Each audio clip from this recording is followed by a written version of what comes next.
জায়গা আছে যেখানে দিনের আলোতেও অন্ধকার নামলে মনে হয় মৃত্যু ওত পেতে আছে। আপনারা হয়তো অনেক ভূতের গল্প শুনেছেন, কিন্তু আজ যে ঘটনাটি শোনাবো তা কোনো কাল্পনিক গল্প নয়। এটি ঘটেছিল বাংলাদেশের উত্তরাঞ্চলের এক প্রত্যন্ত গ্রামে, যার নাম রক্তিমপুর। গ্রামের নামটা শুনলেই কেমন যেন গা শিউরে ওঠে, তাই না? রক্তের মতো লাল যার নাম, সেই গ্রামের মাটির নিচেও কি চাপা পড়ে আছে কোনো রক্তের ইতিহাস? ঘটনাটি ঘটেছিল গত বছর অক্টোবর মাসে। শহরের কোলাহল থেকে দূরে একটু অ্যাডভেঞ্চারের খোঁজে তিন বন্ধু সাগর, রাহাত আর তৌফিক বাইক নিয়ে বেরিয়ে পড়েছিল। তাদের গন্তব্য ছিল রক্তিমপুরের সেই পুরনো পরিত্যক্ত জমিদার বাড়ি, যা নিয়ে লোকমুখে হাজারো গুজব প্রচলিত আছে। সন্ধ্যা তখন প্রায় 7টা। গ্রামের কাঁচা রাস্তায় বাইকের হেডলাইটের আলো চিরে এগিয়ে যাচ্ছে তারা। অদ্ভুত ব্যাপার হলো, গ্রামে ঢোকার পর থেকেই রাস্তাঘাট একদম জনশূন্য। কোনো মানুষ নেই, এমনকি কোনো রাস্তার কুকুরও ডাকছে না। এক ভুতুড়ে নিস্তব্ধতা। হঠাৎ সাগরের বাইকটা কেমন যেন ভটভট শব্দ করে বন্ধ হয়ে গেল। তৌফিক আর রাহাতও থামল। চারপাশটা ঘুটঘুটে অন্ধকার, শুধু বাইকের হেডলাইটের আলোয় দেখা যাচ্ছে সামনে একটা বিশাল পুরনো তেঁতুল গাছ। গাছটার ডালপালা যেন কঙ্কালের হাতের মতো আকাশের দিকে ছড়ানো। রাহাত বলল, দোস্ত, জায়গাটা কেমন যেন লাগছে, চল ফিরে যাই। কিন্তু সাগর নাছোড়বান্ধা। সে বলল, এত দূর এসে ফিরে যাব?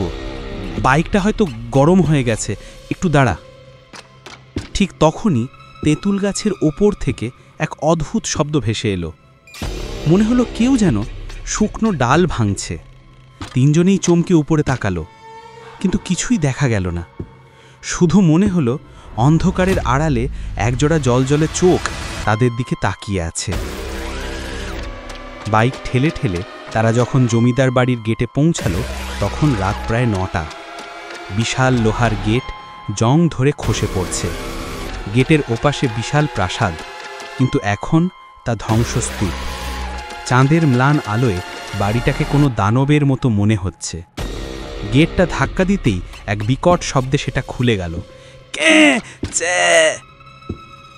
সেই শব্দে যেন পুরো গ্রামের নিস্তব্ধতা ভেঙে চুরমার হয়ে গেল। তারা ভেতরে ঢুকল। উঠোনে আগাছা আর জঙ্গল। বাড়ির প্রধান দরজার সামনে যেতেই তারা নাকে এক পচা গন্ধ পেল, অনেকটা মরা ইঁদুর বা পচা মাংসের মতো গন্ধ। সাগর টর্চটা জ্বালালো। টর্চের আলো গিয়ে পড়ল বাড়ির দোতলার বারান্দায়। আর ঠিক সেই মুহূর্তেই সাগরের মনে হলো বারান্দার রেলিং ধরে সাদা শাড়ি পরা কেউ একজন দাঁড়িয়ে আছে। সে চিৎকার করে উঠল, ওই দেখ, ওখানে কে! বাকিরা তাকালো, কিন্তু সেখানে কেউ নেই। শুধু একটা ভাঙা থম দাঁড়িয়ে আছে। মনের ভুল ভেবে তারা বাড়ির ভেতরে ঢুকল, কিন্তু তারা জানতো না তারা আসলে মৃত্যুর ফাঁদে পা দিয়েছে। তারা নিচতলার একটা বড় হলরুমে ক্যাম্প করার সিদ্ধান্ত নিল। মোমবাতি জ্বালানো হলো। রাত যখন 12টা পার হলো, বাইরের পরিবেশটা বদলে যেতে শুরু করলো। বাতাসের বেগ বেড়ে গেল।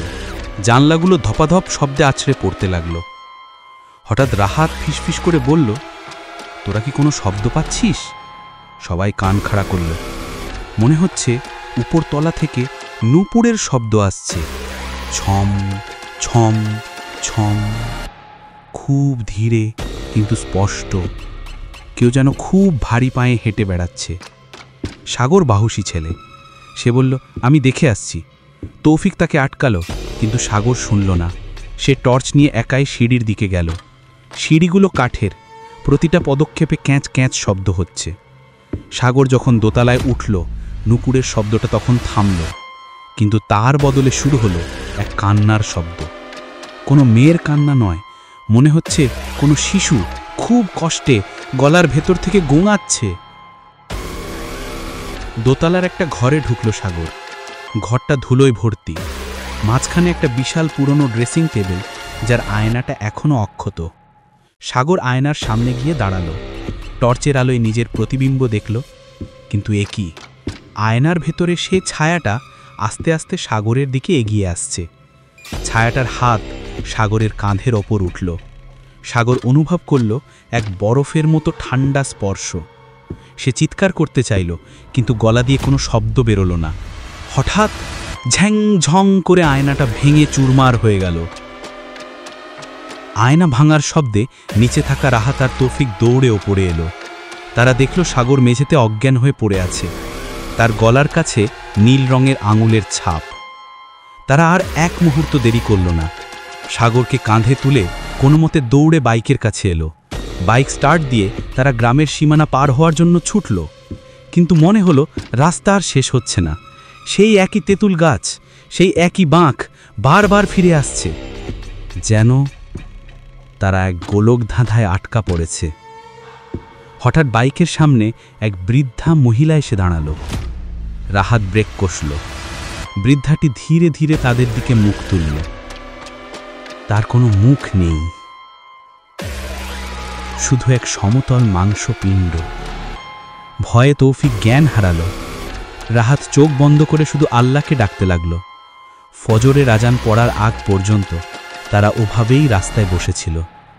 আজান পড়ার সাথে সাথে সব কিছু স্বাভাবিক হয়ে গেল। ভোরবেলা গ্রামের লোকেরা তাদের উদ্ধার করে। পরে তারা জানতে পারে ওই জমিদার বাড়িতে বহুকাল আগে এক নর্তকীকে জীবন্ত কবর দেওয়া হয়েছিল। প্রতি অমাবস্যায় সে ফিরে আসে প্রতিশোধ নিতে। সাগর সুস্থ হয়েছে ঠিকই, কিন্তু সে আর আগের মতো নেই। সে প্রায়শই গভীর রাতে একা একা বিড়বিড় করে কথা বলে, আর আয়নার সামনে দাঁড়াতে ভয় পায়। সে বলে আয়নার ওপাশে নাকি এখনও কেউ তার জন্য অপেক্ষা করছে। বন্ধুরা, আজকের গল্প এই পর্যন্তই। রক্তিমপুরে সেই অভিশপ্ত গ্রামে যাওয়ার সাহস কি আপনার আছে? কমেন্ট করে জানান। আর আজ রাতে ঘুমানোর আগে আয়নাটা ঢেকে রাখতে ভুলবেন না যেন।